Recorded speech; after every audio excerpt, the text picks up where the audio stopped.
সম্মানিত দর্শক এবং শ্রোতাবৃন্দ, আমি যশোরী আপনাদের সকলকে জানাই সালামুন আলাইকুম। পৃথিবীতে মনে রাখবেন, ডাক্তার একটি উপাধি, মুনাফিক আরেকটি উপাধি, মুশরিক আরেকটি উপাধি, ক্যাপ্টেন একটি উপাধি, মোহাম্মদ একটি উপাধি, আহমদ একটি উপাধি, ইঞ্জিনিয়ার একটি উপাধি। এগুলি কখনো নাম হতে পারে না।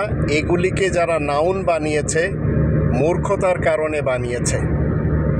আরব ইতিহাসের মূর্খদের একটি কবিলা ছিল, গোত্র ছিল কুরাইশ, বনু হাশিম।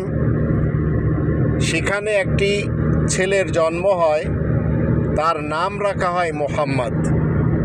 তাই বলে মোহাম্মদ কখনো মোহাম্মদুর রসুলুল্লাহ হতে পারে না।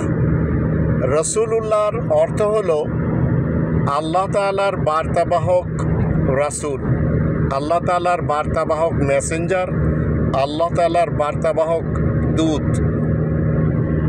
এখন যদি মিসগাইডেড হয়ে আমরা কোরআনের মোহাম্মদুর রসুলুল্লাহকে আরব ইতিহাসের মোহাম্মদ ইবনে আবদুল্লাহ ইবনে আব্দুল মুত্তালিব বিন হাশিমকে মোহাম্মদুর রসুলুল্লাহ মনে করি, এটি হবে আমাদের জীবনের জন্য চরম ভুল। মোহাম্মদ এটি উপাধি, আয়াত প্রচারের কারণে প্রশংসিত উপাধি। এটি ধারণ করতে হয় আয়াত প্রচার করে। আর এটি আমরা কোরআনের 33 নম্বর সূরা আল আহজাবের 40 নম্বর আয়াত থেকে পাই। মা কানা মুহাম্মাদুন আবা আহাদিম মির রিজালিকুম ওয়ালাকিন রাসূলুল্লাহি ওয়া খাতামান নাবিয়্যিন ওয়া কানা আল্লাহু বিকুল্লি শাইইন আলিমা।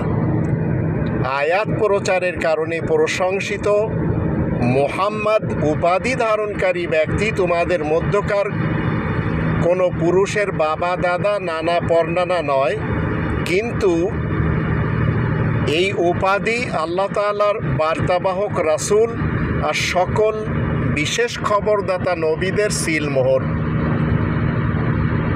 এটি যখন আপনি আর আমি বুঝতে পারবো, তখন কোনো মুহাম্মদ নামক ব্যক্তি কোনো অশিক্ষিত মূর্খ জাহেল সমাজ থেকে যদি এসে বলে যে আমি হচ্ছি সেই কোরআনের মুহাম্মদুর রসুলুল্লাহ, তাহলে সেটি আমরা মানতে পারবো না। এখন যারা মেনে চলেছেন তারা কোরআনের মুহাম্মদুর রসুলুল্লাহকে ছেড়ে দিয়ে আরব ইতিহাসের মোহাম্মদ ইবনে আবদুল্লাহ ইবনে আব্দুল মুত্তালিব বিন হাশিমকে মুহাম্মদুর রসুলুল্লাহ মনে করে চলেছেন, যেটি নিতান্তই একটি ভুল কনসেপ্ট, যা 1400 বছর থেকে চলে আসছে।